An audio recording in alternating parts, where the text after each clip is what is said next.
Hello everyone, this is my review of Equestria Girls 2 Rainbow Rocks, my first ever attempt at a YouTube video, so if it's not very good, I apologize.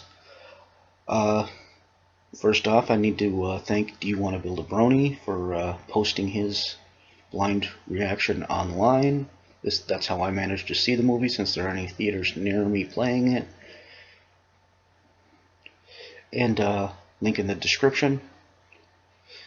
And to give you an overall assessment of the movie, by the time I got halfway through, I had already purchased it for myself. By the end of the movie, I'd also bought the soundtrack, and it is also the only my MLP soundtrack or CD that I've actually bought in its entirety, so it's actually really, really good. The villains were spectacular. They did a great job. They were definitely evil. They had evil goals. And the movie convinced you that those goals were ones that they could accomplish. So those are the main tiers of what makes a great villain, in my opinion, and they accomplished them very well. The characters were great. The animation was fantastic. The plot was compelling. Overall, I think I give the movie around a like 4.5 out of 5 stars, 8 out of 10. Somewhere in there. It was absolutely excellent, and if you want to get it, I definitely say it's worth your money. Give it a shot. Thank you, and now we will move on to the more specific section.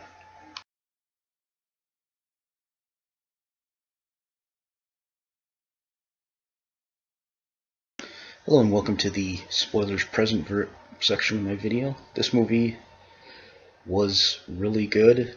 One of the things that I was surprised by is that it wasn't a main 6 movie at all. They were there and important, but this movie was more about the redemption of Sunset Shimmer, and she redeemed herself as far as I'm concerned. Not completely. I don't think you can ever completely redeem yourself from,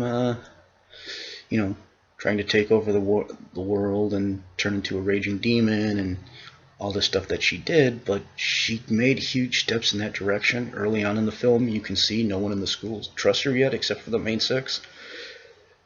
And you can understand why. They actually have a scene where Apple Bloom outright rejects her offer for help, just because, after what happened at the fall formal, everyone just kind of looks at her whenever that event is brought up. It's interesting to see how she grows, how she's unable to really confront her friends when she knows they're wrong early on, simply because she's still unfamiliar with the whole being a friend thing, instead of just manipulating people. In the end, though, she stands up, she grabs the microphone, she ends up being the hero of the day. Her and DJ Pone 3, aka Vinyl Scratch, are actually the ones who arguably are the big 2 heroes towards the end, because since DJ Pone 3 is unaffected by the siren song because she's always wearing her headphones, which I thought was a clever little nod to the fans. Speaking of which, there were plenty of great fan service cameos. Octavia Speaks. Derpy's Battle of the Bands entry was absolutely hilarious, and actually sounded a lot better than it should have. She was playing the saw, and her other band members were playing a cowbell and a triangle, I believe. It was absolutely hilarious, and I enjoyed that quite a bit. Apparently, Bulk Biceps can rock the violin.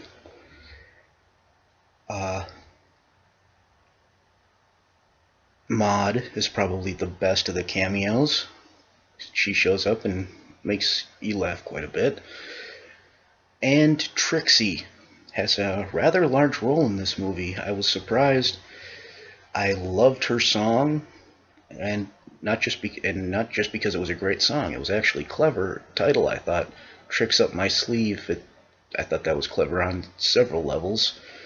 Aside from the fact that it's a pun on her name, it's also a reference to kind of what she does in Equestria, as far as being an illusionist and a traveling magician type of thing. The villains of the movie The sirens, the dazzlings, whatever you want to call them, they were very compelling, they were very evil, and they were interesting. I don't mind the old trope of the villains trying to take over the world. I don't mind that, per se, if you can convince me that the villain is capable of doing it. I was convinced with the Dazzlings. I saw what they were capable of, how strong they had become in such a short amount of time, particularly after they started feeding off of the animosity of the main six. And I started to believe, yes, these three might actually have the capacity to do that, especially in a world without magic to defend itself against their magic. The soundtrack, as I said, was excellent. The animation was fantastic. Everything about the movie I thought was pretty much what it needed to be. I would argue that maybe Dash was a little bit more into herself than she needed to be, but at the same time, I don't know. It is rock music. Sometimes I think with the scene in where she was playing "Awesome as I Want to Be," I don't know if she was so much showing off as she was just getting into the music. Because when I watch that, I don't think she's showing off. I think she's just being so 80s rock. Speaking of rock, Rarity, for once I'm on your side with all the fashion stuff. If you are in a band, you need to have a look, you need to have a style. And her, the outfit she was wearing with the metal things falling down that got pulled up around by photo finish, that outfit looked fantastic as a folk rock look. I loved it. I loved all the outfits she put together. So rock and roll, in my opinion. I absolutely thought she was one of the best aspects of that, parts of the band aspect of this movie. And I'll end by talking about the end of the movie, the guest appearance by Human Twilight after the credits. That sets up a lot of thoughts in my head. What could go on? What could happen?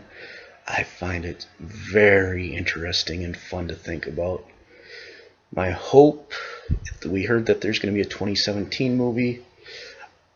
I kind of hope to see something where Twilight accidentally manages to send herself to Equestria. I think that could set off a whole bunch of fun stories. I don't know if maybe Twilight will just run into Sunset Shimmer, and then we'll have and we'll just make like an Equestria Girls series where Twilight's back to learning about friends from scratch. There's so many different ways you can go with that. I absolutely think it's fantastic. I have to give the writers, everyone involved with Equestria Girls, the Rainbow Rocks movie, the highest of compliments. You did an excellent job. This movie was far better, I feel, than it had any right to be. It was definitely better than Equestria Girls, the first movie, which I actually thought was fine. And I hope you guys listening enjoy the review. Comments, criticisms on my down below are welcome and encouraged. This is the first attempt at a YouTube video, so anything you can tell me to make it better is appreciated. Let me know what you think. Thank you.